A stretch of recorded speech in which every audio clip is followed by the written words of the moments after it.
Mhm. Oh, yes. Oh, that is so old. That is so old of me. Yeah, Wildflower is, yeah. yeah. That was a long time ago. Hi, that is such a long time ago. Absolutely not. Yeah, you're right. Lori, did you So, just distribute these or just to me? early cataract. Oh, very early. Long. Time. They're very useful right now. Anything good, anything bad? Perks are, Everything's great. It's good. Okay. Every macular degeneration. Nope. Macular. We got As a any, matter of fact, you have Yeah, a nice oh, yeah. foliar reflex. Yeah, I've heard it before. So whatever that is. So if you take a look at the Any umbilical, movement? it's the center macula. Very typical. Yeah, it's okay. It's. Oh, as the light okay. Hits, it reflects back. An email Yeah, I help from you. Ken, Sounds like mentioned Ken. if we were going to Yeah, we send talked him this morning. Yeah. Okay, that's good. county. I mean, I don't know concrete. if there's Well, I anything appreciate you new doing that that. he's That was, pressing on. that was awesome. You know, I asked him about. He's Really, I don't need to wait. So, 600. last time I was in there was 2015, so 8 years. So I got an appointment for a year Oh. from now. Yes, good. 8 years, geez. It's been 8 years. I cannot believe it's been that long. 90 days. Hey, Mike. Yeah. Do you want me to go ahead and read this out? And then get A's and A's? No, I, That's a good. A little bit. I'm sure it is, but I think that's what he said last time for, yeah. So I told Ken, no, that's- we've got an arbitrage this year. We have. We need our partners. Okay. Okay, Yeah. okay. Thank you. There's a lot of stuff. I know there It's is. a full-time job. Yeah, Yeah, we're all set. um, You did. and I talked to him about his tax situation. Break All that right. needed. Are we about? He says he's gonna have it straightened out. Well, that's what it means. You guys ready? Yes, sir. Sometimes it is a game. Straighten I know. It is true. it. Just have to take it as it comes. It's gonna be a challenge. I'd like to call the meeting in order here, and at first, if we can, come out of closed session. And be it resolved, as best of the board members' knowledge, only public businesses matters lawfully exempt from open meeting requirements, and only such matters as were identified in the motion going to closed session were heard, discussed, or considered during the closed session. Roll call. Yes. Yes. Yes, ma'am. Yes. Yes. And if we could start off with the pledge of allegiance, Mr. Martin, if you would lead us. Thank you, sir. You'd all join me in the pledge of allegiance. I pledge allegiance to the flag of the United States of America and to the republic for which it stands, one nation, under God, indivisible, with liberty and justice for all. Thank you, Mr. Martin. Yes, sir. Thank you.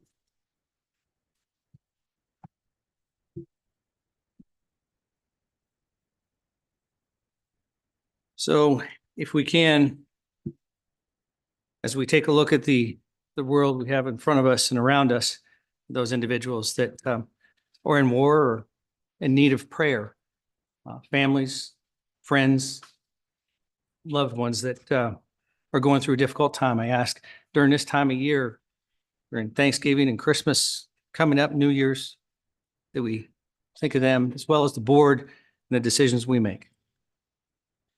Moment of silence, please.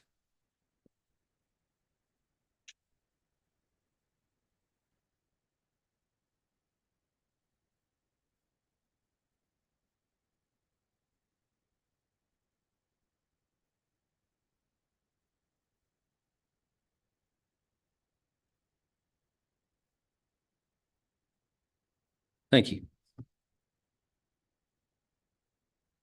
If you will go to number 2, it has chairman's comments, and through long discussions and with other board members, and it's come to our attention, we're going to change the agenda, and how the agenda is changed is that what I'd like to propose, if we could, be if you have something to comment, as far as a citizen's comment, that you do that on the agenda, like number 4, and this would start this next month, you would talk about the agenda only in the beginning. Now, if you go to the board's comments, before the board's comments or after the agenda is over, we will have a spot there where people can talk about other things within the county necessary. So like in this one, it would probably be after 20 would be the public comment on other things. So you have the opportunity to talk about the things you may want to, but when we start off the meeting, it's going to be only on the agenda for the public comments. And so that's the first thing. And what I'd like to do is kind of make that motion that we change the agenda. And in that agenda, we have the public comments pertaining to the agenda only. And if we, council, if I go off track here, let me know. But, and then at the end of the agenda, we will have public comments to other things necessary that they'd like to talk about. So that is my motion. I second that, sir. Second. All in favor? Aye. Aye. Thank you. The other point of, that I'd like to make is we've been letting this 3 minutes go over. So I ask, and I'll tell you when the 3 minutes hits and that timer goes off, we are completed with a comment. So if we can stick by that 3 minutes, I'd appreciate it. That being said, everybody's had an opportunity to, or the recognition of the fire and EMS length of service recognition. Mr. Chairman, I apologize. We would need to also add an item to the agenda for the Aqua Virginia. Okay. Oh, yes. And then there is another addition. There's a resolution authoring participation of application of Aqua Virginia. That will be heard probably on after 19. But if we can add that, it's a walk-on item. I move to approve. All in favor? Aye.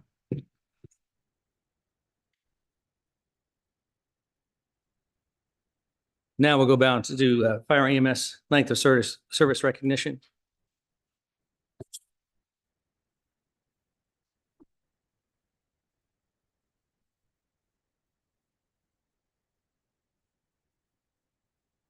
Good afternoon, Mr. Chairman, members of the board. Hope you all had a safe and happy holiday. With me this afternoon, I have a gentleman that really needs no introduction, and that is Mr. John Manspow. The reason we're here this afternoon with this agenda item is to recognize him with an axe for his length of service for 45 years of service as a volunteer in Botetourt County. I don't have the specific date, but I know that 1979 is when he began his service here in Botetourt County, also serving as a full-time career firefighter with Roanoke City Fire Department until he retired. John has continued to be a servant of the community in Buchanan and the surrounding areas. I was thinking about it in the bitter cold on the way over today about just how many hours he's probably spent out on the interstate in the bitter cold. I know I've shared some hours with him, just like others in the room. And this is certainly not a retirement item that we present. This is more so an acknowledgement for folks that are in the service, reaching these length of service benchmarks. And really, I would much rather afford the opportunity to acknowledge and award them while they're still serving with us and things of that nature. So your name will be added to the list. Former Chief Dean Patrick was the first to receive this back under Chief Beckner's leadership, as well as Sam Sprinkle from Fincastle Fire. And earlier this year, we acknowledged Chief Johns from Eagle Rock and former Chief Jim Short from Reed Mountain. So along with a list of legends, I'd like to present you your 45 years of service. I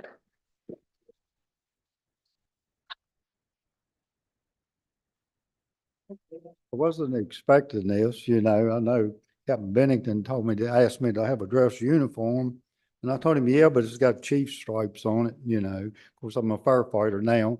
But anyway, I don't think it makes much difference. But 45 years of this, when I started was with Buchanan Fire Department. So, and then of course it progressed to Botetourt County when we were gotten taken over, or reassigned. And I think working for the city of Roanoke Fire Department, 25 years too, also gave me an insight as to how volunteers and paid people can get along, and it's been a real help just going through that process. So anytime they need help, I still help them out. I still like to run calls. The thing that I would like to say to all my friends right here, thanks a lot. I know they still call on me some, and I'm still close to the station. So during the day, I have plenty of time. I'm retired. I do what I want when I want, I stay active, I still get around like a teenager, I can tell you, up over the mountains, and stuff. But it's been really great fun. It's a lot of hard work, and I really enjoy it, and I hope to continue on for a while longer until my health would get to where I'm not able to do it. And the only other thing I would like to tell the Board of Supervisors is when you hired Jason, being a chief before, and every chief or every firefighter wants to tell the chief what to do. I could do better job than you. But I'll be honest with you. I kid with Jason, our chief, a lot. I call on him, not recently. I asked some questions. He always answers the phone. So what I'd like to say to the Board of Supervisors is probably you've got the best man you can get for the job. And I've been through a lot of chiefs in my life, working for the city and in the county, so all I can tell you is better hold on to him as long as you can, and do not let another community scoop him up, So. Good advice here. Thanks a lot. you. Congratulations. Miss Tiffany there.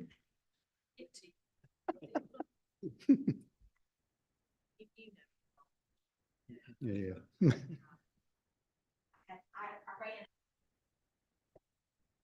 Oh, no.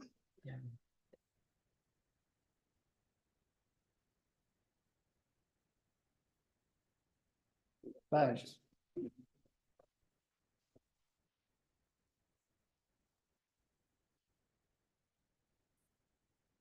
John, thank you for your dedication and service. Thank you. Thank you for all the Thank you dedication. so much. Probably got the right.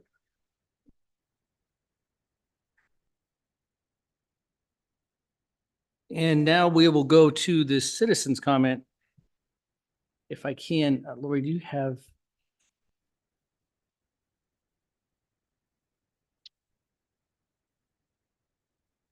And Vicky Graham?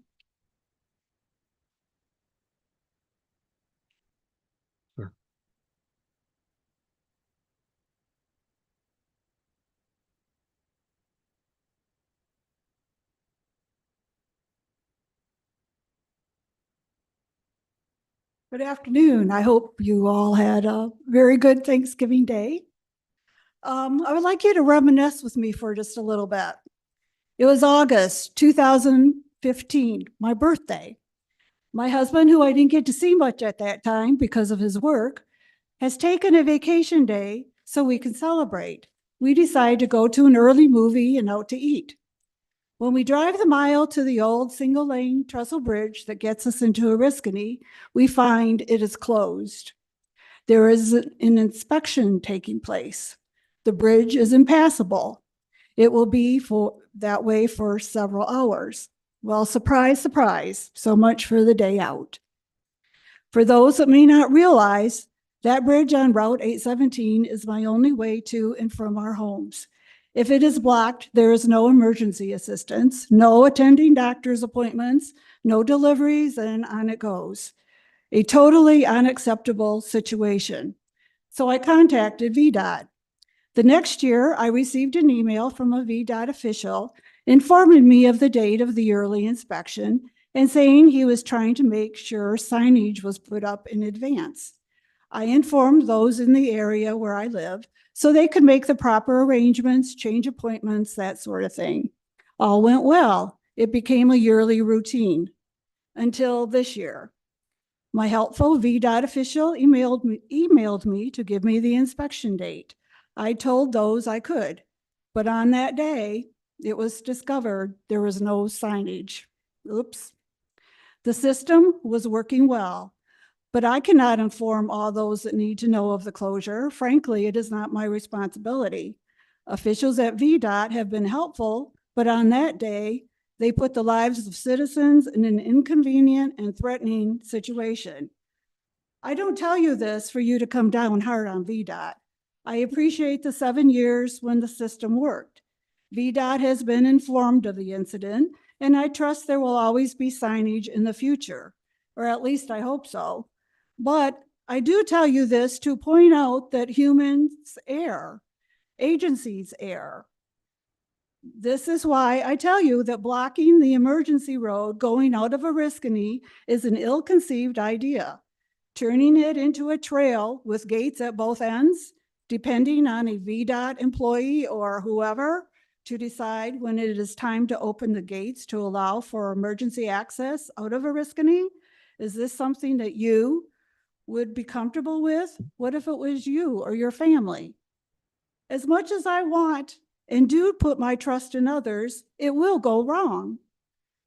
If you care about the people of your county, please remember my story and take what I tell you seriously. Thank you. And I'm Vicki Graham from Old Railroad, Oriskany, by the way. Thank you very much. Jim?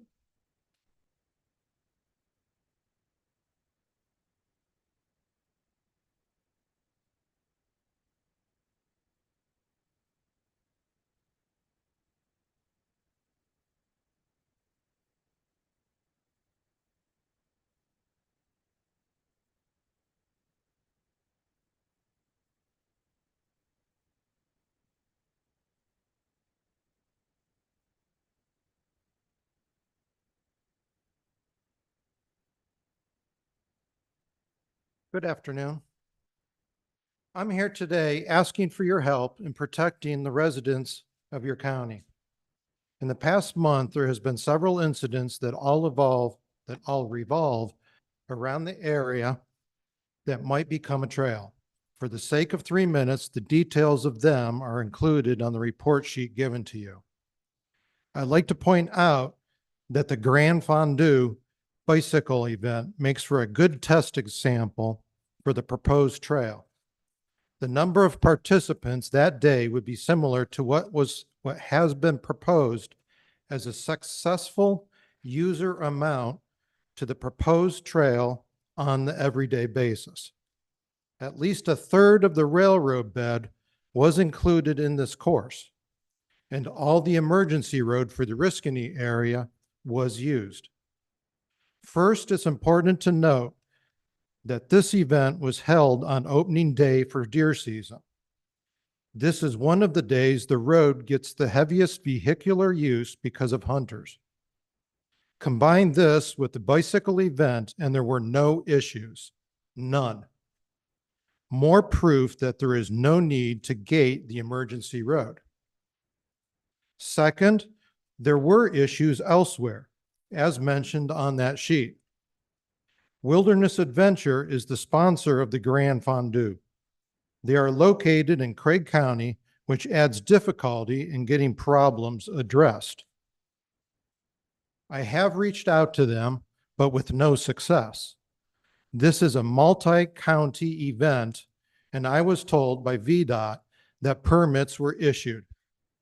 Perhaps because of that, you could put a red flag to it somehow, so that when a permit is needed again, the problems of bathrooms, course marshals, and police security can be mandated.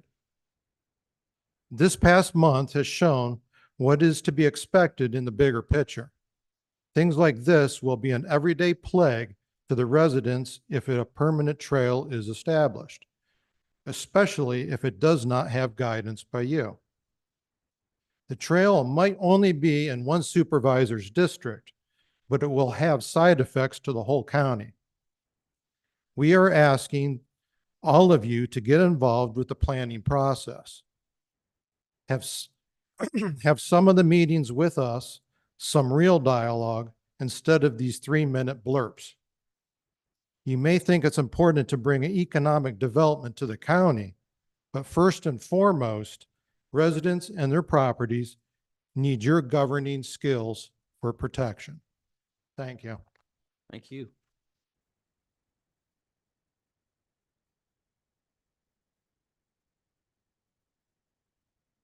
If we can go to the consent agenda, everybody's had an opportunity to take a look at that. Do I have a motion? For approval? Yes. Second. All in favor? Aye. And Mr. Zarella, approval and transfers of additional appropriations. Good afternoon, Mr. Chairman and members of the board and everyone in attendance. For the month of November, there's one transfer request, which is a quarterly recurring transfer with respect to appropriation requests. And there are 6 pass-through items and 3 regular appropriations being requested. Pass-through items 1 through 6 represent donations, expenditure reimbursements, miscellaneous receipts, and pass-through of state expenditure reimbursement funds. As for regular appropriations, items 7 through 9 relate to funding for expenditures that were not known or taken into consideration at the time of the adoption of the FY24 budget. Especially requested that this transfer and these appropriations be approved by the board. Are there any questions? Any questions for Mr. Zarella? There's no questions. I move for approval. I'll second. All in favor? Aye. Mr. Zarella, approval of accounts payable and ratification of the short accounts payable list. Thank you, Mr. Chairman. Total expenditures being requested for approval for November for the general fund, including debt service and all other funds, is a combined $1,445,157.54.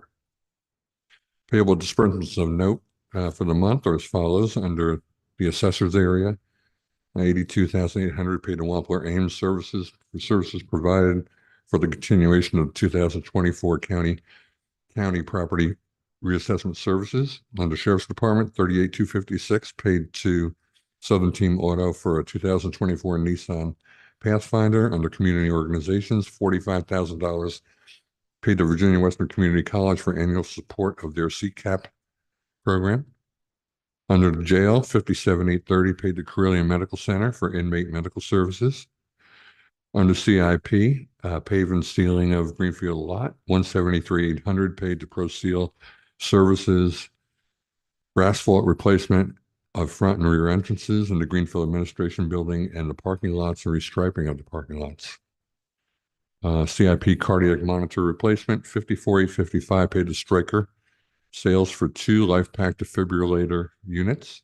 And finally, under regional jail boiler venting, $31,576 paid to Allbaugh HVAC mechanical for project costs. This project is now complete. Are there any questions or comments related to the request for the accounts payable expenditure approval for the month of November? Any questions for Mr. Zarella? If no questions, or hear a motion? Motion. Second. Motion second. All in favor? Aye. Aye. Thank you. Zarella? If we can, I know we have a public hearing at 2:30, but if we can go to number 10. And that would be the proclamation of celebrating Blue Ridge Baptist Church 150th anniversary. Mr. Morton. Yes, sir. Thank you, Mr. Chairman. I know we have several members from Blue Ridge Baptist Church here with us today. I'd like for y'all to come down front if you would while I read this proclamation.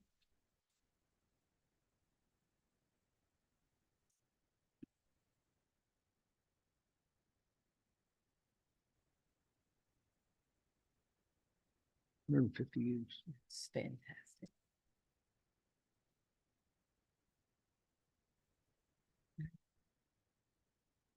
Yes.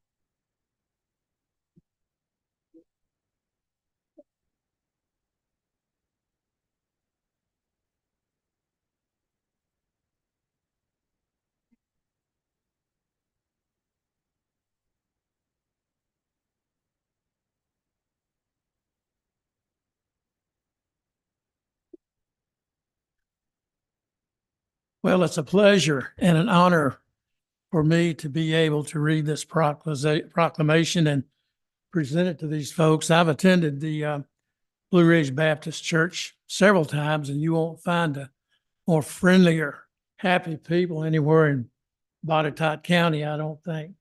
But I always enjoyed going down there and with the fellowship and listening to the preaching too. And I do have a proclamation here for Blue Ridge Baptist Church, 150 years. That's a pretty good while, isn't it? So if you would, I'd like to read this. Whereas Blue Ridge Baptist Church began as a one-room log building in 1873, and whereas the church has served as the only Black church in the community of Blue Ridge for 150 years, and whereas Blue Ridge Baptist Church has been blessed with gifted pastors who helped the church grow and prosper throughout its 15 decades, and whereas those pastors include William B. Crocker, Otto Pullen, Gary Alexander, and Marcus Huffman. And whereas those pastors, I just read that, whereas Blue Ridge Baptist is a member of the Valley Baptist Association of Roanoke, and whereas Blue Ridge Baptist moved into its current church in 1977 after a capital campaign organized by Reverend Crocker and members of the Ragsdale family, and whereas within just a few short years, the church was mortgage-free, and whereas celebrating 150 years gives us an occasion to reflect on the faithfulness of God in providing for and protecting the congregation in the at Blue Ridge Baptist. Now, therefore, be it resolved that the Botetourt County Board of Supervisors does hereby extend our congratulations to the small church with a big heart, and that sits on a hill in the southeast region of our beautiful Botetourt County on its 150th anniversary. And we pray that the church will be blessed with many more years of service. Adopted this 28th day of November 2023. And this is signed by our chairman of the Board of Supervisors, Dr. Scott Horn, and Mr. Gary LaRue, clerk of the Board of Supervisors. And who should I present? Congratulations.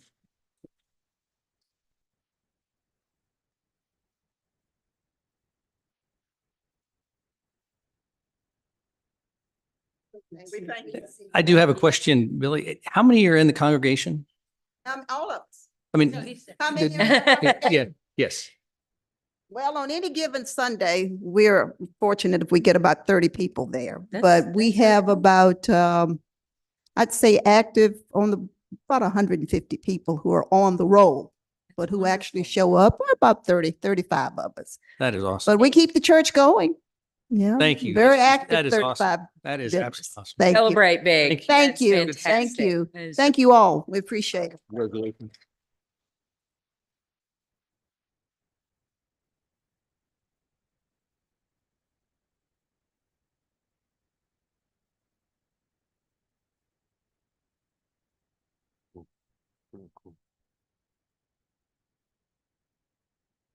We can go to, Mr. Chairman, don't we need a motion to accept that proclamation?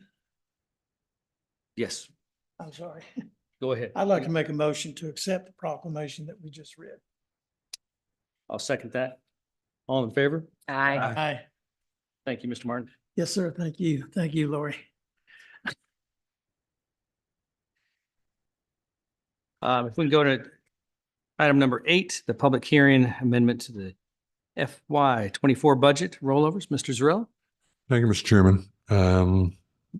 This total reappropriation request to amend the FY 24 budget exceeds 1% of the original FY 24 budget, and therefore, according to State Code of Virginia, public hearing must be held on this matter. This public hearing was duly advertised in the Fincastle Herald on November 15th. A review of departmental requests was performed by the Budget Subcommittee members and county administration. The result was an advertised reappropriation request totaling $3,104,260. Operational reappropriation requests total $1.9 million, or 62% of the total request, and includes representation from General Government Administration, Public Safety, Parks, Rec, and Cultural, and community development functions. The largest departmental request for fire and EMS for $775,138. That includes approximately $509,000 for the reappropriation of grant funds. There's also $410,000 for transfers to the EDA for completion of the Ready Sites program. With respect to capital improvement projects, they represent 1.2 million or 38% of the total request before you, and includes funding for continuing projects such as Greenfield HVAC upgrade, completion of Field 5 at the sports complex, and continuation and match funding for the Greenfield Historic Preservation Initiative. The largest single CIP reappropriation is $199,508 for design work for enhancements for the Buchanan Library. Should be noted that if the board approves the reappropriation as requested, there will be approximately $4.7 million in unspent budgeted funds that would revert back to the general fund. Should also be noted that there were FY23 projects and ongoing commitments that were previously brought forward before the board in the early months of FY24. These included funding for year 2 of the real estate reassessment process, fire and EMS capital outlay items, EDA transfers, as well as CIP items for the regional jail and the resurfacing of the Greenfield Administration Center roads and parking lots. Therefore, staff's recommendation is to open the public hearing for comments, followed by a closing of the hearing and consideration of adoption of the listing of a reappropriation item request that will serve to amend the FY24 budget by $3,104,260. Any questions for Mr. Zarilla? If not, then I'll open the public hearing. Is any citizen would like to speak on this? Not? Close the public hearing. Any discussion from the board members? Mr. Chairman, I'll just say that Mr. Zarilla and Katie and their staff did their usual excellent diligence on this. And Dr. Bailey and I looked at it closely and we're good for it. I'm certainly confident in what it's telling us. Thank you.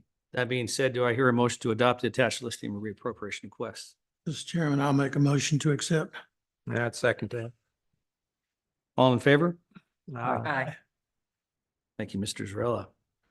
Thank you, Mr. Clinton. Thank you for the note. If we could, we have a few minutes here. Let's try to do VDOT. Yeah. It's a 2:45. But we have to prepare. Yeah. We can go to VDOT, please.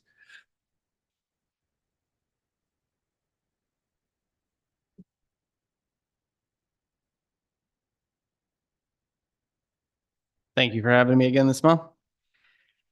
As far as our agenda items for our update for the month, as far as prep work, we're mostly done for this time of year, at least as far as our resurfacing contract.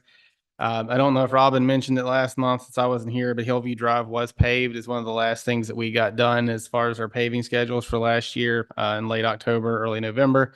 I know that was something that one of the citizens and a few folks had really interested in. So we were able to get that added and fund that out of our office. As far as traffic engineering work orders, the work order concerning Tinker Mill Road and College Drive, I know Mr. Clinton had contacted me about that one.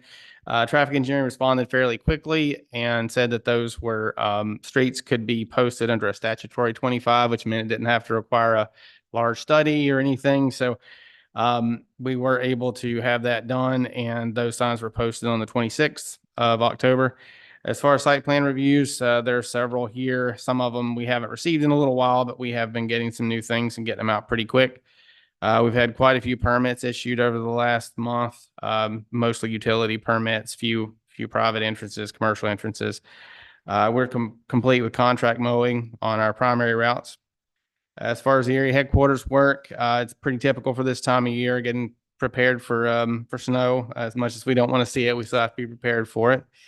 We're doing grading on gravel roads and trying to keep up with dust control since we have had a dry fall.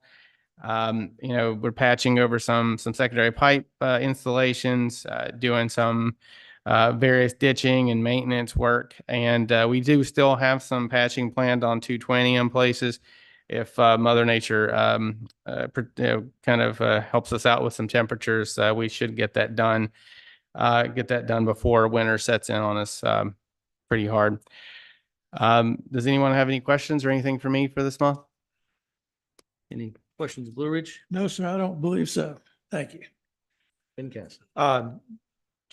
Just to bring it up again, staff, I know staff here in your office as well are looking into High Street and Eagle Rock. That's an old conversation, trying to figure out who's responsible for maintenance on that. So appreciate any information we can find out about that.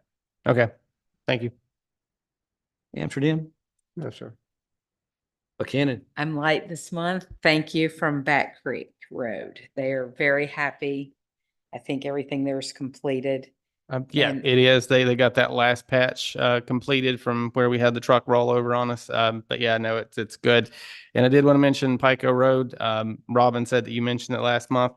We haven't issued that to our traffic engineering folks to do any type of a study, but what they are doing is a pilot project for a couple of routes to do.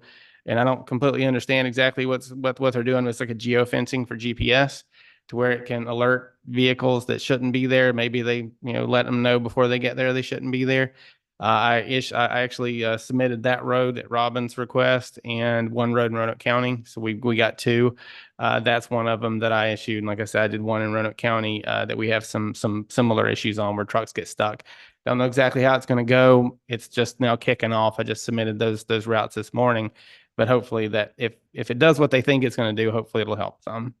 That's excellent. Thank you. Well. Appreciate it. And I just have in Valley, this Sanderson, I know there's a lot of work being done right now on Sanderson. Certainly some areas, and I think that after they're completed, that might be something to take a look at. Sure. How that's, the other question is in Hunter's Green. How are we doing there?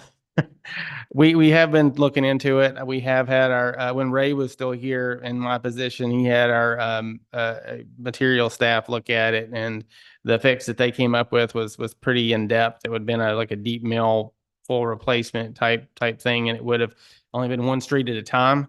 So what we were trying to do is find a way to do more of it. I've been looking for ways to fund it. I just haven't found a way to fund it out of our office yet, and get as many of the streets as we can, because that if we only do one, everybody else in the neighborhood's going to be angry. So I'm trying to find a way to get as much of it as I can done at a time. Okay. So that's part of the reason why it's taken a while. But I have had some discussions with folks and kind of putting our need out there if there were to be any extra funds laying around anywhere for paving. So Thank you so much. You're I welcome. Appreciate it. Yeah. And let's see if we can go to be able to go to the public hearing, 2:45. I think that'd be all right. A little early. It's two.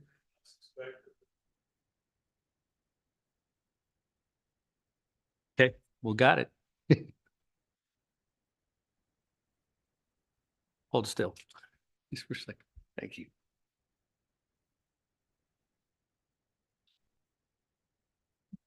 Good afternoon, Mr. Chairman, members of the board. Before you have a resolution, the purpose of which is to authorize and allow the reimbursement of expenses related to the new planned emergency radio communication system. As you all are aware, the county's been in planning for this new system for a number of years now, and part of that planning is financial planning and preparation. It is anticipated that the county will issue bonded debt for this project of one form or another.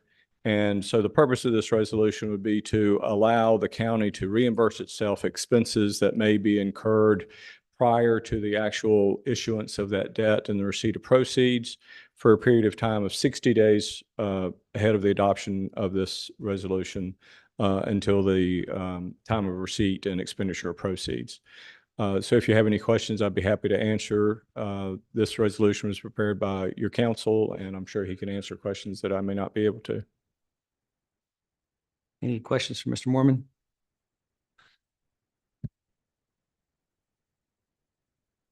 Mr. Chairman, no questions. I would move for approval.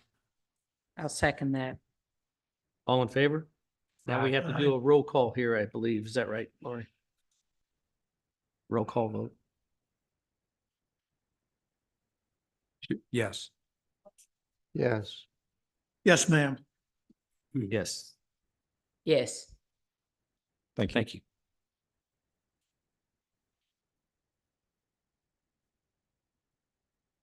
All right. Mr. Rosarella, I'm going to move to number 9. If amendment to the FY24 county budget for Vati and Botetourt County Lumos broadband project. Thank you, Mr. Chairman. This public hearing is on a proposed amendment to the FY 23-24 budget for Botetourt County for the current VATSI broadband construction project with provider Lumos. As mentioned at the beginning of my previous agenda item, this requires a public hearing due to the fact that the request exceeds 1% of the original FY 24 budget. This current broadband construction project is identified as VATSI project number 2022-008, also known as FY 22 Botetourt/Lumos Networks VATSI Universal FTTH or fiber to the home deployment for internet access to underserved and unserved county residents and businesses. In this case, concerning 1,901 serviceable units, including 43 businesses in the towns of Buchanan, Fincastle, Troutville, as well as areas within Botetourt County. The project's investment is $7.9 million, broken down as follows: $3.1 million from a Virginia DHCD grant, $2.6 million Botetourt County contribution, and $2.2 million Lumos Networks contribution.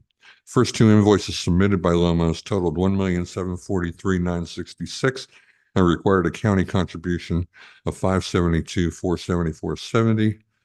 This amount has been previously dispersed. The current and third invoice submitted by Lumos totaled $3,332,721, which requires a county contribution of $1,110,569.40, which is based on the budgeted allocation of product component costs that make up the total invoice. DHCD VATSI grant portion is $854,637.30. Since the state grant portion is passed through to the county, it requires an appropriation for the county to pass through these funds per agreement to the EDA, which will then pass through the county and state funds to Lumos, which for this invoice totals $1,965,206.70. Therefore, the total amendment to the FY 23 county budget would be $1,965,206.70.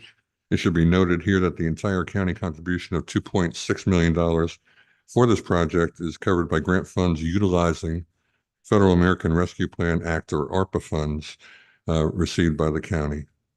Based on this information, the staff recommendation is as follows.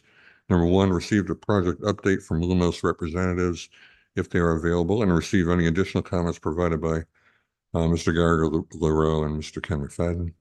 Number 2, hold a public hearing on the $1,965,206.70 proposed amendment to the 2023-24 Botetourt County budget. And number 3, close the public hearing and approve the proposed amendment to the 2023-24 Botetourt County budget by approval of an appropriation from the county's undesignated general fund balance in the amount of $1,965,206.70 to EDA transfers.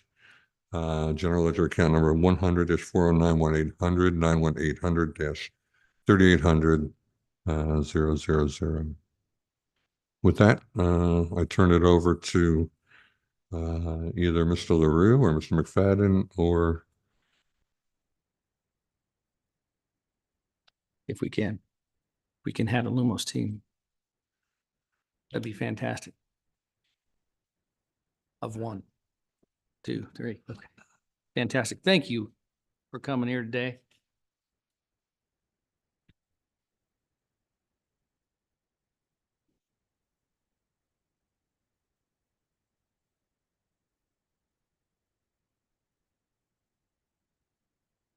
Great. Awesome. Good afternoon. My name is John Spillman. I'm Senior Director of Market Development for Lumos Fiber.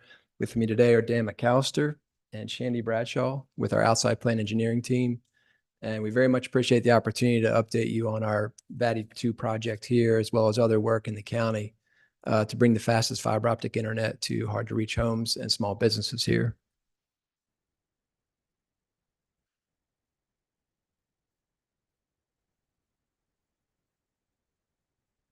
Got a little wag, you say?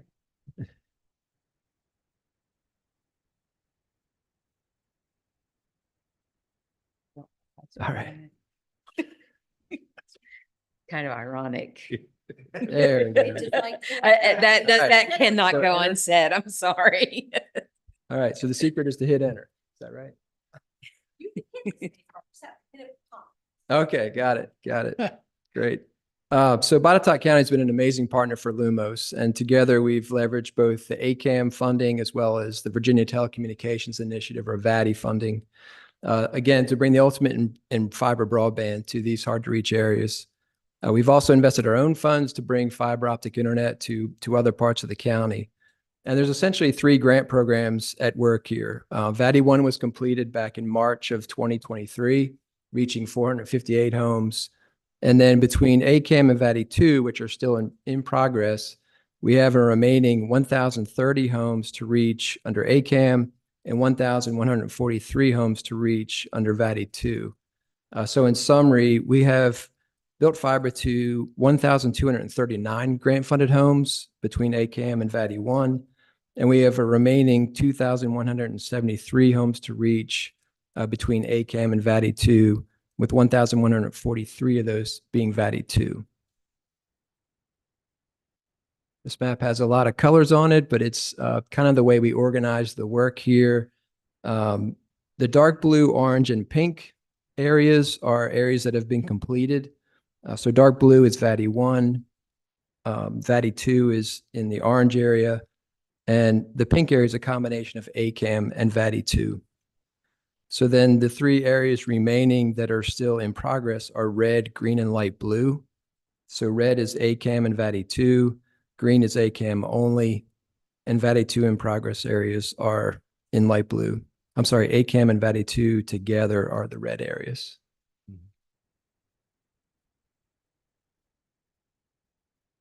Botetourt's our home. We have employees who live here. We have employees who work here, and we greatly value this public-private partnership. We meet monthly with county staff and the Department of Housing and Community Development team.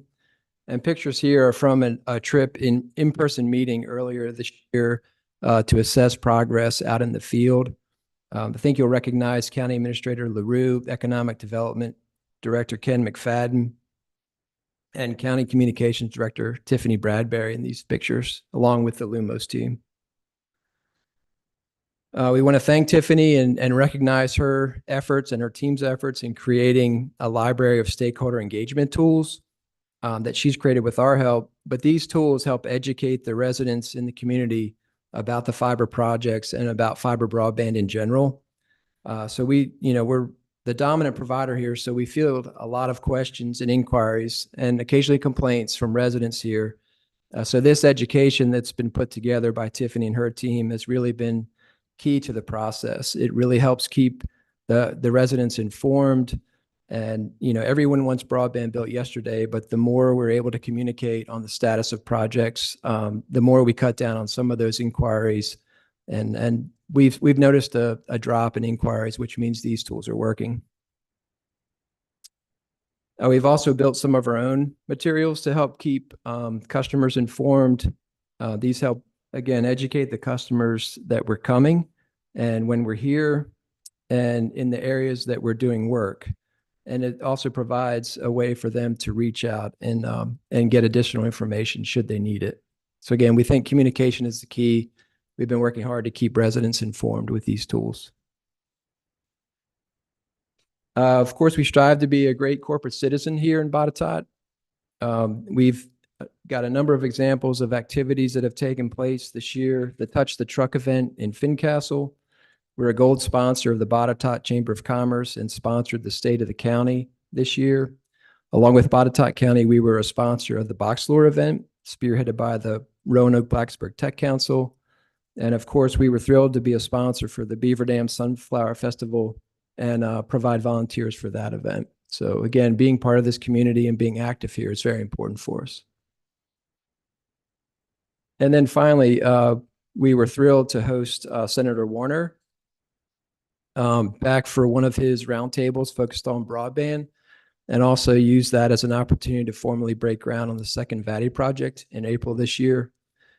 And then in the bottom right-hand corner, again, you'll recognize County Administrator LaRue. He and Kat Mosley with Lumos presented public-private partnerships at the Broadband Together conference in the spring. So again, we like to stay active with this community, and this is an important market for us. So with that, thank you for the opportunity to update you on the project. And if there's any questions, we'd be happy to answer those. I just want to thank you for all the work you have done, the dependability that you guys have shown in need, especially during difficult times. Thank you how hard you've worked for getting that fiber out to those individuals that need. So thanks again. I am sure all the board members are very happy to have this, and will be further happy to have this thing finished at some point in time. So yeah, we're working in Blue Ridge and VATI too. So I know those individuals are very excited about getting that completed as well. Yeah, we are eager to get the project completed and are shooting for early to mid 2024 to complete the project. Yeah, that's what we want to hear. That's Thank you. great. Thank you so much. Thank you. Thank you. Thanks for coming. Appreciate you.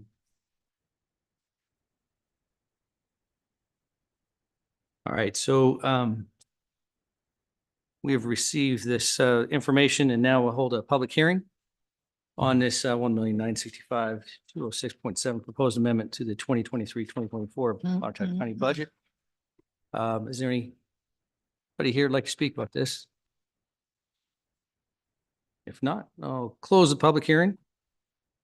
And do I have a motion for approval of the proposed amendment to the 2023-2024? Motion. I'll second that. Any discussion? If not, all in favor? Aye. Aye. Thank you. Thank you so much. Thank you. If we can go to number 11, the Chamber of Commerce update. Mr. Williams, is he here?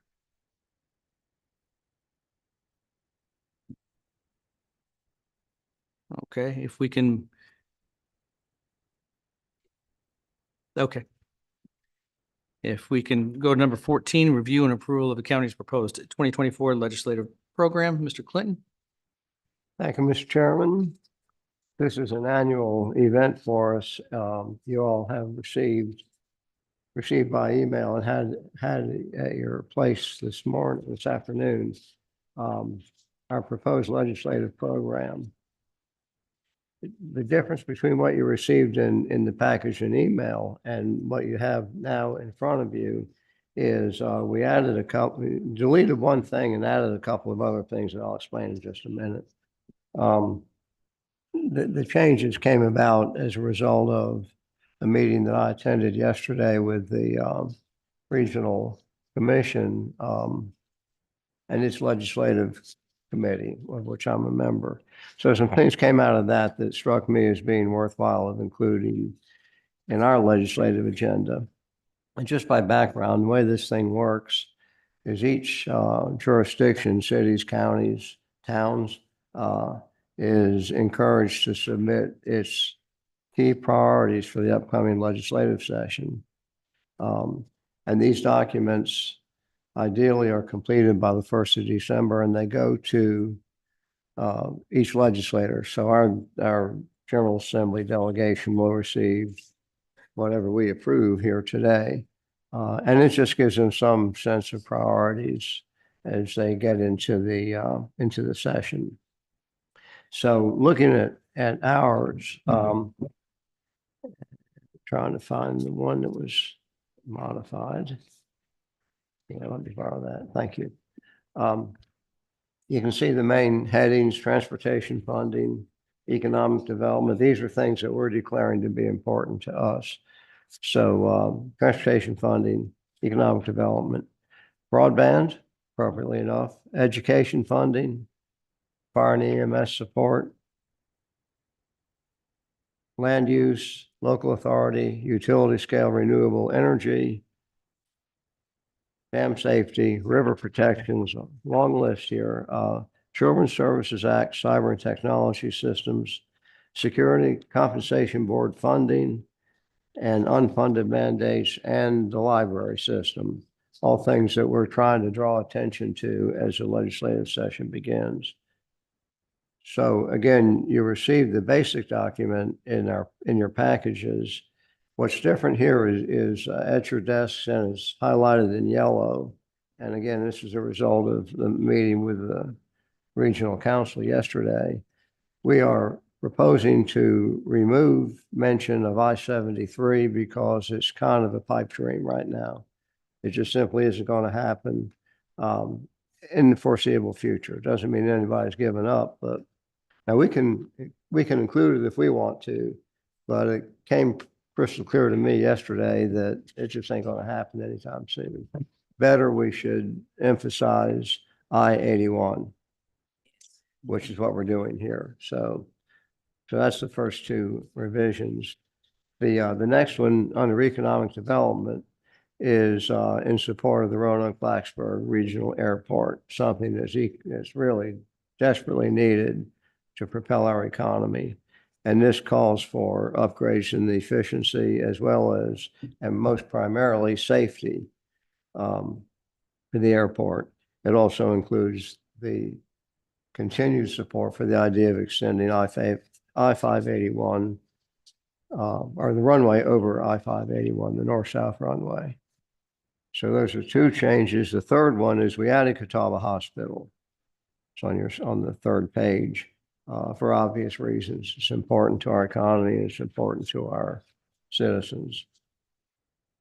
So that's the long and short of it. Any questions?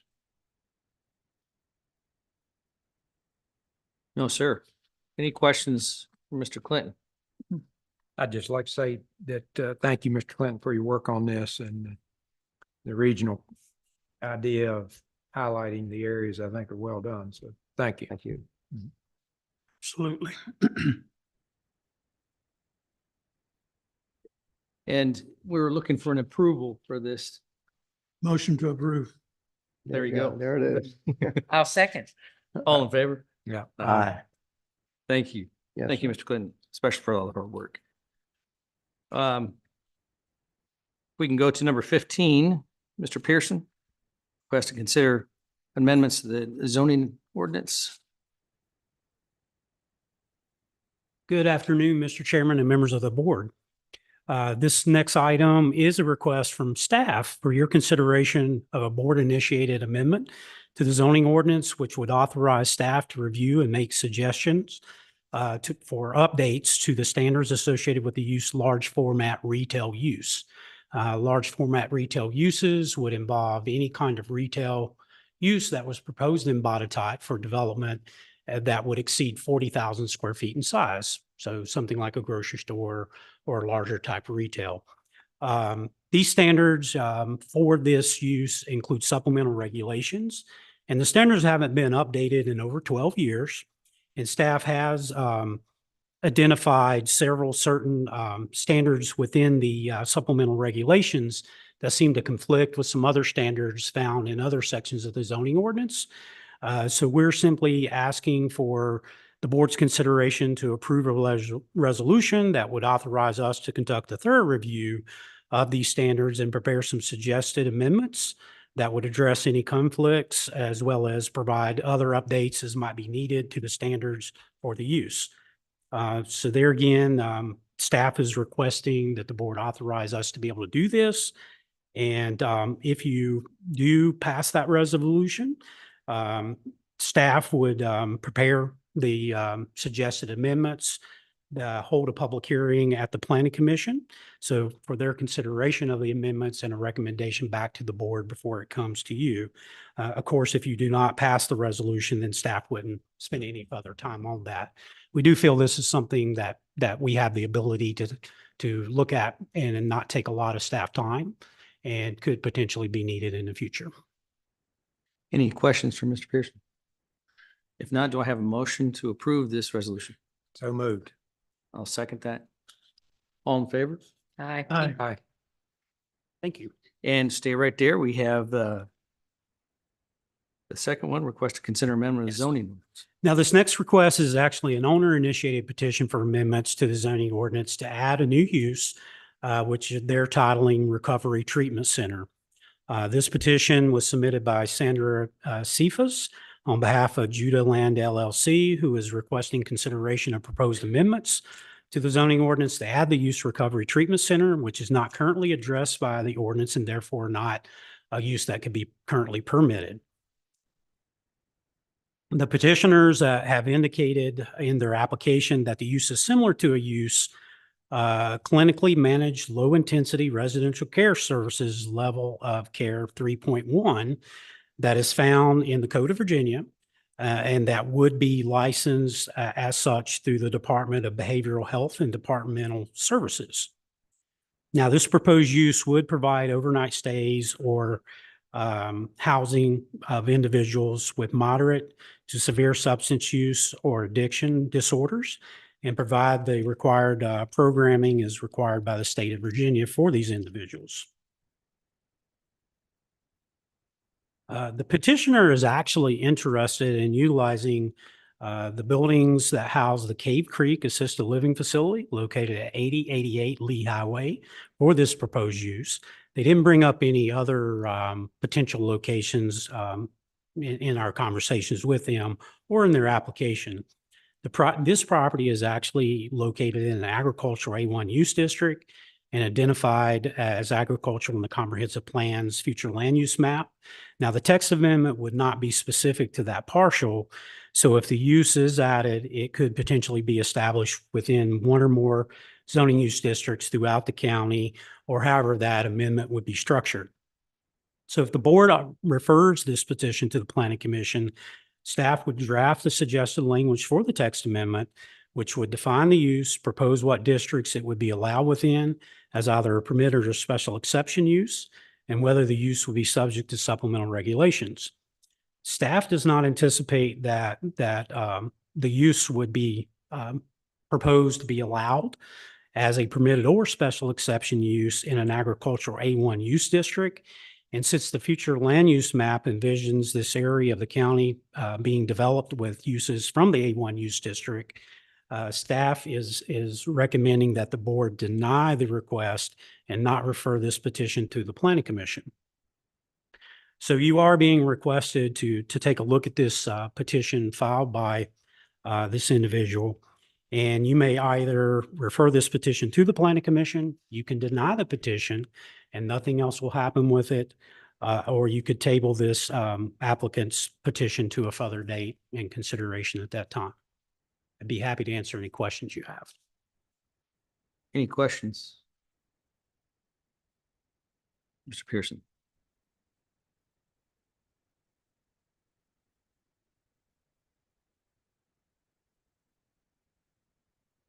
And if not, do I hear a motion? So move. Two. Which one? Yeah. So would you refer the petition to the Planning Commission or deny the request or table it? I move to deny the request. Okay. We have a denial. And I would second that based on staff's recommendation And location. and location. That's okay. I understand that. I do now. Thank you, Okay. sir. So we have, any discussion on this? No discussion. All in favor? Aye. Aye. Thank you. Thank you.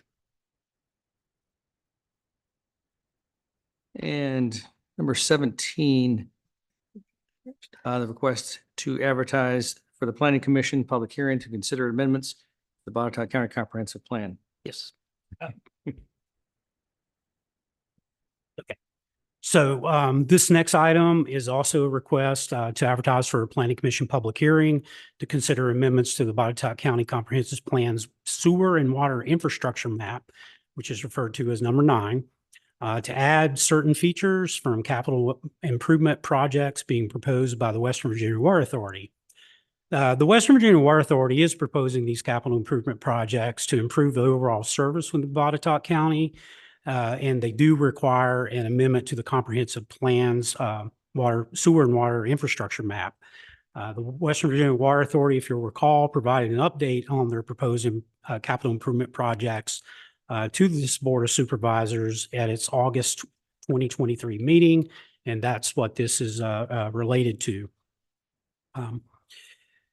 So these amendments would actually involve adding the CIP features to the map. It would not actually propose to increase any service areas. The capital improvement projects are really being proposed to improve that overall service level in Botetourt County to where existing water and sewer infrastructure exists. And by adding this, it would allow for that improvement of services, but it would not necessarily expand or allow for creation of new public facilities for growth elsewhere. So staff is recommending that the Board of Supervisors approve or refer this to the Planning Commission so that the amendments can be considered at a public hearing and the Planning Commission can provide a recommendation on the proposed changes. And the Board of Supervisors is being asked to deny, approve, or table this petition for these amendments, and I would be happy to answer any questions you have. Any questions for Drew? If no questions, I will recommend that the Board of Supervisors refer the petition to the Planning Commission. Would second that. Any discussion? If not, all in favor? Aye. All right, thank you. Thank you. Ms. Pendleton, the request to update the third-party building inspection policy. Thank you. Good afternoon, Chairman and members of the board. We have had a third-party inspection policy in place for commercial and industrial permitting since 1995. We are seeing an uptick in commercial activity, increasing complexity in state regulations, and continuous staffing challenges. So we wanted to take a look at the policy to ensure that it does provide to enhance the overall quality, safety, and compliance of construction projects. A third-party inspection policy provides the following advantages to the county. Those agencies are often staffed with experts who possessing specialized knowledge. Leveraging that leads to more accurate assessments of compliance and identifying potential issues early in the process. They can contribute to the overall time and cost efficiency in construction projects. Identifying issues timely and resolving them during inspections prevents costly rework and delays. Also, implementation of this policy really establishes a clear chain of accountability. The inspection entity becomes responsible for validating that the construction work meets the required standards. And when a property owner chooses to utilize this policy at their own expense, these resources that otherwise would be taken up by the county staff can be allocated to other residential, commercial, and industrial projects for timelier processing. We did make just some very small minor administrative tweaks to the policy. One change that we did was to remove the complete and total waiver of the fees and reducing that down to 25%. There still are semi-weekly inspection reports that would have to be reviewed by staff and the intake and processing of those. And so that was the major change that we made to that. And are proposing that for your consideration. You know, it's a good opportunity to take advantage of just the recognition and being able to get that out into the community and making our builder and developer folks aware that the policy exists. Should they wish to utilize it, it would, could speed up the review timeline and the construction timeline for them if they have the funds to hire somebody. They still have to be certified. They still have to meet any other design professional standards that we would hold anybody else accountable to. And again, we would be reviewing those reports frequently to ensure that those inspections are being conducted appropriately. We have utilized it in the past. It has been successful. And so we want to make sure that we're working with our development community, them options, and to continue to operate efficiently in today's environment. So I'll take any questions. Thank you. Any questions for Nicole? As I do remember, I thought we had used this. You answered my questions that Have we used it before and was it successful? Yes, absolutely. So. We did do it with Eldor. Nicole, And we use it for we did with Eldor a lot. no, go ahead. And we also, there are a lot of inspections that require qualified professionals that would utilize this, smaller scale on the larger development projects as well. So. I think it's a great idea, great policy, and the revisions proposed, I think, make a lot of sense. And maybe it's in here and I've missed it, but how would we procure these services? So the applicant procures them. They pay for them. We have to approve the design professional to make sure that they're qualified and certified, but they're selected and paid for by the developer. Okay, all of them are, okay. Yeah. And they would approach us with that? Yes. Okay. Yeah. Understood. I am sure that each one of you have heard from other individuals that about the leg of this whole thing. So this is huge. I think it's going to be a big help. So, Ms. Pendleton, just so I'm clear, I see in this resolution that you spoke to 75% of the county permit fee, and then I go down to number 6 and it says permit fees shall be waived for all permits. Thank you for catching that. That should be updated with the inclusion of retaining the 25%. Okay, so that'll be modified. Yes. Okay, very good. That being said, does anybody have a motion for approval with the addition of changing number 6? So moved. I'll Second. All in favor? Aye. Thank you very much, Nicole. And stay right there because we're gonna get an Apex monthly update. Thank you. This is a shorter presentation just to let you know that the on-site construction plans have been returned to the applicant. We are pending the result and review of the off-site plans, hoping to finalize those up within the next coming short amount of time to get those back to them. And then we anticipate we will probably meet to review and go over comments at that point. Thank you. If I can make mention, Aqua is asking for an additional increase in the water. Anywhere from, and I'll let our council talk about this as well, but anywhere from 30 to 50%. So he has some thoughts and ideas on that. And then we have the resolution of authorizing participation in application of Aqua Virginia. So Thank you, Mr. Chairman. Yes, this past summer, Aqua Virginia, which serves about 2,500 addresses, around 6,000 people, predominantly in the Blue Ridge and Valley districts, filed with the State Corporation Commission its intent to file a base rate case. They are a regulated investor-owned utility, which means that their rates are set by the State Corporation Commission. However, they are entitled on a periodic basis to make arguments to the State Corporation Commission why the commission should allow them to increase their rates. They have filed, and their overall request is for a 33.88% increase in water rates. Within Botetourt County, actually on your average family home, which is about a 5/8 inch connection, it would be actually significantly higher. Your base monthly fee would go from $18.31 to $25.44 per month, which would be 39% increase. And then depending on which subdivision you're in, it could be either 34% or a 50% increase for your volumetric per 1,000 gallon charge. There are some holes that I've already identified in certain of their filings.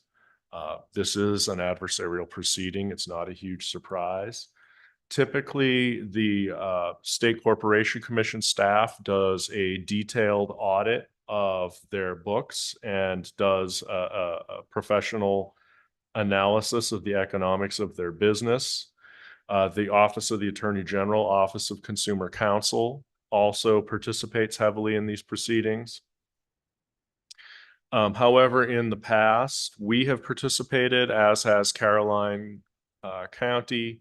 Fluvanna County, and Frederick County, all of which have large numbers of Aqua customers. Staff's recommendation is that we file a notice of participation in order to provide whatever assistance we can, and to collaborate with other localities in order to make sure that the interests of the consumers in our localities are adequately and fully protected. In service thereof, I have passed out to you a last minute ordinance or a last minute resolution authorizing filing of suit in there. First, it authorizes us to file a notice of participation, which basically just means, hey, we're popping our head up. We're going to be involved in this. We have an interest here. Calls upon the staff of the commission and the OAG, OCC to investigate the application carefully and thoroughly analyze it, and authorizes the county administrator, myself, either ourselves or through, of course, designees, to take other actions in consultation with you to ensure the protection of the county and its citizens. And we would request that you adopt that resolution, and that we should move forward on filing that notice of participation and following along with that case. Mr. Lockerbie, if I could ask you a question. About 3 years ago, there was an amount, a percentage of increase, which you're asking for about the same amount before. But what did it end up when it went through the SEC, the change in the court hearings and everything else? What was the total outcome of that? If you give me a moment, I believe that they were initially asking for something around a 20% increase.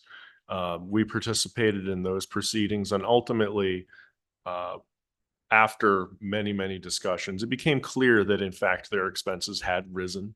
Some increase was justified, but that increase was more 10, 11%, which nobody loves an increase. But if you tell me that once every 5 years you're going to increase my water rate by 10 or 11%, I can live with that. If it's 33.8%, that's Correct. another thing. So here in front of us, we have the resolution. Any other questions for our council? I would just ask, you feel like this is the most we can do for our citizens at this point? At this point. And this positions us to do more in the future. Exactly. After the new year, after we see how this starts to shake out, there might be more. I do plan to reach out directly to the county attorneys in Frederick, Fluvanna, and Caroline. I've already spoken with the county attorney in Frederick.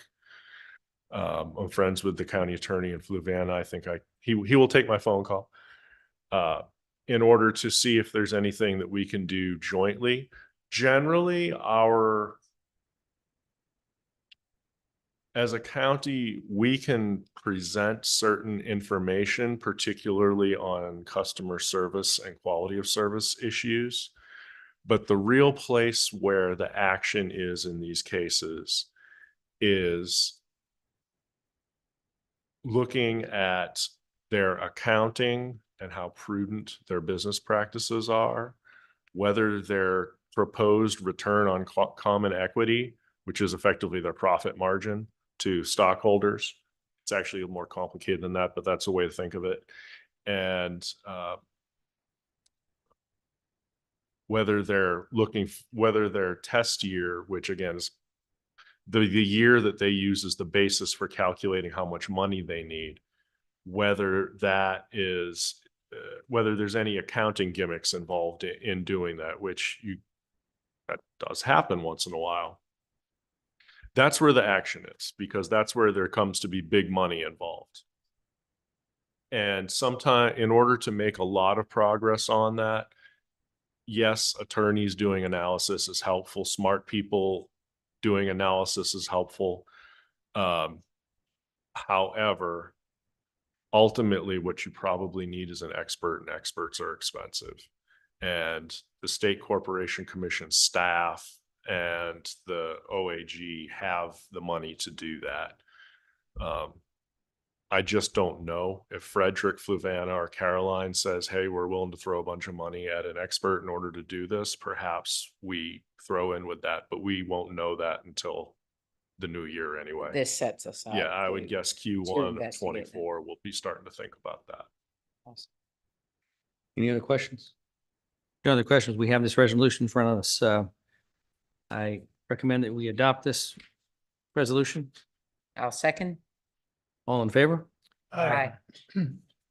Thank you. And now if we can move to number 20, we have the appointments. Consider reappointing Dr. Marlene Preston to the Library Board as Amsterdam District Representative. She said she is willing to be reappointed. This is a 4-year term expiring December 31st, 2027. So I have a motion. Enthusiastically, I'll make that motion. Yeah, she's done a great job. I'll second that. All in favor? Aye. Mr. Gene Cash has resigned from the Board of Zoning Appeals. Wonderful guy. He's put in some time there, effective January 1st, 2024. The appointment is made by the Circuit Court Judge on the recommendation of the Board of Supervisors. His term expires March 31st, 2025, but his effectively January 1st, 2024. So we need to be looking for another BZA appeals individual here. And then also we have a consideration of appointing up to 2 additional at-large voting members to Department of Social Service Board. You know, one of the recommendations that I would like to see, and I would like the approval of this if possible from the board, is that there's an individual on our board that's been very active. He'll be off the board right there. And what I'd like to do is make sure Billy Martin stays on the Social Service Board somehow, some way. So I'd like the recommendation of Mr. Martin. I will second that. Thank you. I'd love to. I wasn't giving you an option. Wasn't a you. question. All in favor? I think you have to actually create. So the position needs to be created from the board standpoint.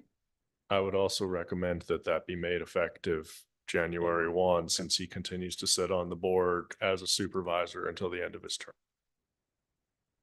So be it. So first of all, we need to have the position available. There's my recommendation is to make this a position available for additional social service board member. You want 2? 2 board members, yes. I have. And they would start January 1st. They would start 24. January 1st, 2024. Yeah, so I'd second that. All in favor? Aye. And then the second part, I would recommend Mr. Billy Martin to be on it on January 1st, 2024. Thank you, Do sir. we do that now or do we wait? You can do that now? Okay, sure, I would second that. All in favor? Aye. Thank you. Sorry, getting ahead of the game here. Board members' comments.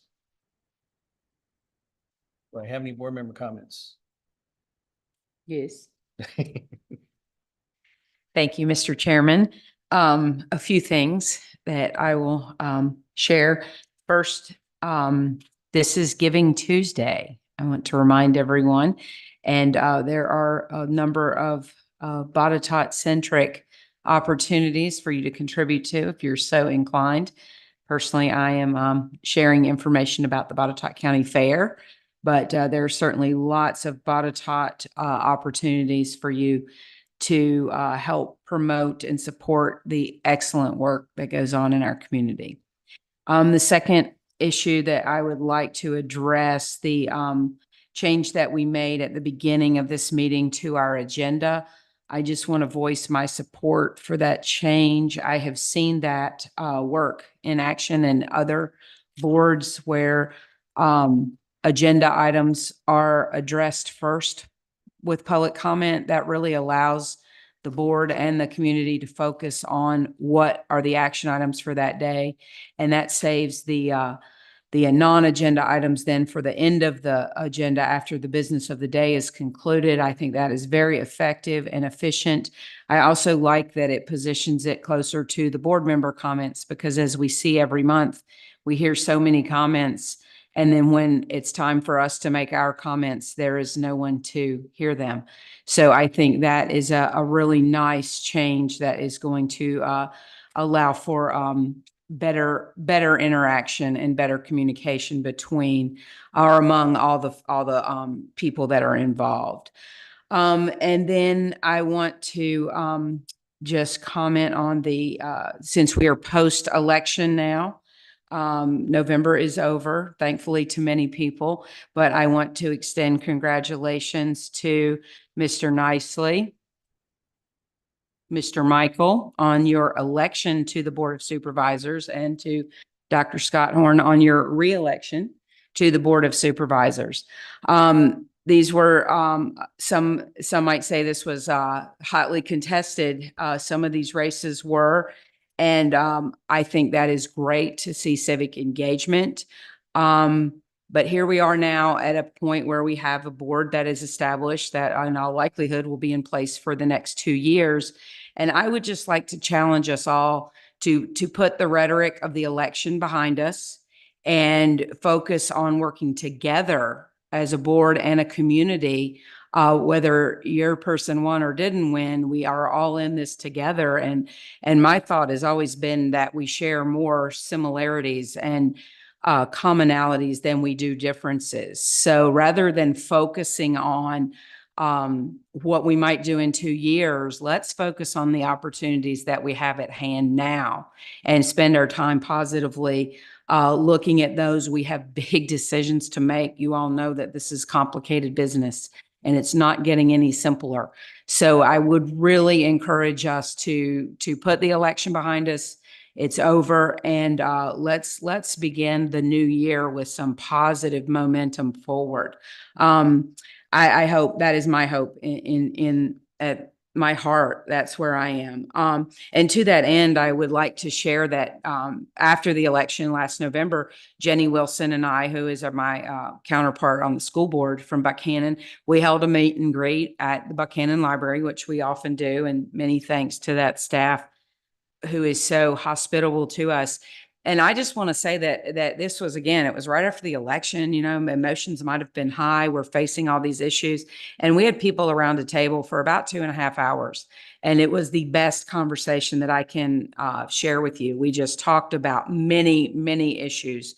We talked about trail. We talked about lots of things that they had questions about. We talked about the Blue Ridge, the Colonial Elementary School. They had lots of questions about that. It was just an opportunity for them to ask things that they didn't understand.